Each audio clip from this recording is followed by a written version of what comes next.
کبھی سوچا ہے کہ جب ہم سے کوئی غلطی ہو جاتی ہے تو واپسی کا راستہ کیسا ہوتا ہے؟ آج ہم اسی سفر کو سمجھنے کی کوشش کریں گے ایک بہت ہی خاص روحانی کتاب کی روشنی میں، اور یہ سفر ہے توبہ کا، یعنی سچے دل سے پلٹ آنے کا۔ یہ ایک ایسا سوال ہے جو شاید ہم سب کے ذہن میں کبھی نہ کبھی آتا ہے، تو آج کی یہ جو ہماری گفتگو ہے یہ اسی سوال کا جواب ڈھونڈنے کی ایک کوشش ہے۔ یہ ہمیں پچھتاوے سے ایک بالکل نئی شروعات تک لے جائے گی۔ تو چلیں شروع کرتے ہیں۔ سب سے پہلا سوال تو یہی ہے کہ آخر یہ واپسی یا توبہ، اس کی ضرورت ہی کیوں پیش آتی ہے؟ ہم بھٹکتے کیوں ہیں؟ دیکھیں، اس کتاب کا جو پرسپیکٹو ہے نا، وہ بڑا گہرا ہے۔ وہ کہتی ہے کہ گناہ صرف کوئی رول توڑنا نہیں ہے، نہیں، بلکہ یہ ایک ایسا کام ہے جو انسان کو خود اس کی اپنی اصل سے، اس کی پیور نیچر سے دور کر دیتا ہے۔ یوں سمجھیں کہ جیسے کوئی خود سے ہی اجنبی ہو جائے۔ اور اسی لیے کتاب میں ایک بڑی زبردست مثال دی گئی ہے۔ وہ کہتی ہیں کہ گناہ ایک بیماری ہے اور توبہ اس کا علاج۔ سوچیں ذرا، اس کا مطلب یہ ہوا کہ توبہ کوئی سزا نہیں، بلکہ یہ تو ہیلنگ کا پروسیس ہے، خود کو دوبارہ ٹھیک کرنے کا ایک راستہ ہے۔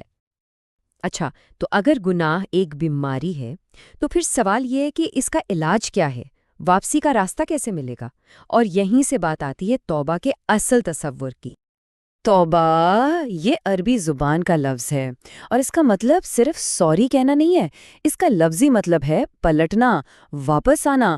یعنی یہ کوئی پیسو چیز نہیں ہے، بلکہ اس میں ایک ایکشن ہے، ایک جرنی ہے، اپنی اصل کی طرف، اپنی پاکیزگی کی طرف واپس لوٹنے کا سفر۔ اور یہاں نا ایک بہت ہی انٹرسٹنگ فرق واضح کیا گیا ہے۔ ایک ہوتا ہے صرف افسوس کرنا، اور ایک ہوتی ہے سچی توبہ۔ دیکھیں، افسوس تو ایک فیلنگ ہے جو ماضی کو دیکھ کر ہوتی ہے، لیکن توبہ ایک ڈیسیژن ہے، ایک فیصلہ جو مستقبل کو بدلنے کے لیے کیا جاتا ہے۔ یہ فرق بہت اہم ہے۔ اور اسی بات کو پیغمبر اسلام صلی اللہ علیہ وآلہ وسلم نے کتنے خوبصورت انداز میں بیان کیا ہے کہ گناہ پر شرمندہ ہونا توبہ ہے۔ مطلب وہ جو سچی دل کی گہرائیوں سے نکلی ہوئی شرمندگی ہے نا، وہی اصل میں وہ بیج ہے جس سے تبدیلی کا پودا پھوٹتا ہے۔ تو بات صرف احساس تک محدود نہیں رہی، یہ ایک پورا پروسیس ہے، ایک عمل ہے۔ تو آئیے دیکھتے ہیں کہ واپسی کے اس سفر میں کون سے پریکٹیکل سٹیپس شامل ہیں۔ کتاب میں امام علی علیہ السلام سے منسوب استغفار یعنی معافی مانگنے کی 6 شرطیں بتائی گئی ہیں، اور یہ صرف معافی نہیں، یہ تو ایک پورا اسپرچول ریسیٹ ہے۔ پہلا قدم، جو ہو گیا اس پر سچے دل سے پچھتاوا۔ دوسرا قدم، پکا ارادہ کہ اب یہ دوبارہ کبھی نہیں ہوگا۔ تیسرا قدم، اگر کسی انسان کا حق مارا ہے تو اسے واپس کرنا، اس سے معافی مانگنا۔ چوتھا، خدا کے حقوق جیسے نماز یا روزے جو چھوٹ گئے انہیں پورا کرنا۔ اور آخری 2 قدم تو اور بھی گہرے ہیں، جسم کو حرام کے اثرات سے پاک کرنا، اور پھر اطاعت کی مشقت کو اسی طرح قبول کرنا جس طرح کبھی گناہ کی لذت کو قبول کیا تھا۔ یہ ایک مکمل ٹرانسفارمیشن ہے۔ اب یہ سب سننے میں تو بہت مشکل لگتا ہے نا؟ لیکن خلوص کی کیا طاقت ہے؟ اسے سمجھنے کے لیے کتاب میں ایک بڑی پاورفل کہانی ہے، ایک ایسے نوجوان کی کہانی جو اپنی گناہوں بھری زندگی کی وجہ سے مشہور تھا۔ تو ہوتا یہ ہے کہ وہ شخص شدید بیمار پڑ جاتا ہے، اور اپنے آخری لمحوں میں وہ بالکل ٹوٹ کر سچے دل سے خدا کو پکارتا ہے۔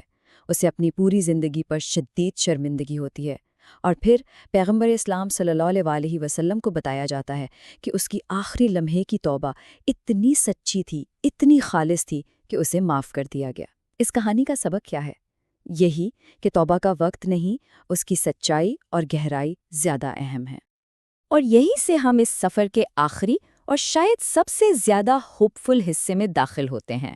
سوال یہ ہے کہ جب کوئی اتنی گہری تبدیلی سے گزرتا ہے تو اس کا نتیجہ کیا نکلتا ہے؟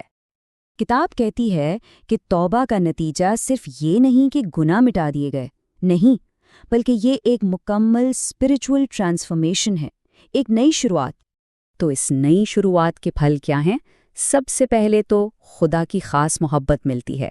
فرشتے اس شخص کے لیے دعا کرتے ہیں، دل کا زنگ دھل جاتا ہے، وہ پاک صاف ہو جاتا ہے، جنت کا راستہ کھل جاتا ہے۔ لیکن سب سے حیران کن بات وہ یہ ہے کہ گناہوں کو نیکیوں میں بدل دیا جاتا ہے۔ ذرا اس بات کی گہرائی کو سمجھیں کہ گناہوں کو نیکیوں میں بدل دیا جاتا ہے۔ مطلب یہ کہ ماضی کی غلطیاں صرف ڈیلیٹ نہیں ہوتیں، بلکہ وہ الٹا ایک پازیٹیو فورس بن جاتی ہیں۔ جیسے ناکامی کامیابی کی سیڑھی بن جائے۔ یہ ایک انکریڈیبل کانسیپٹ ہے۔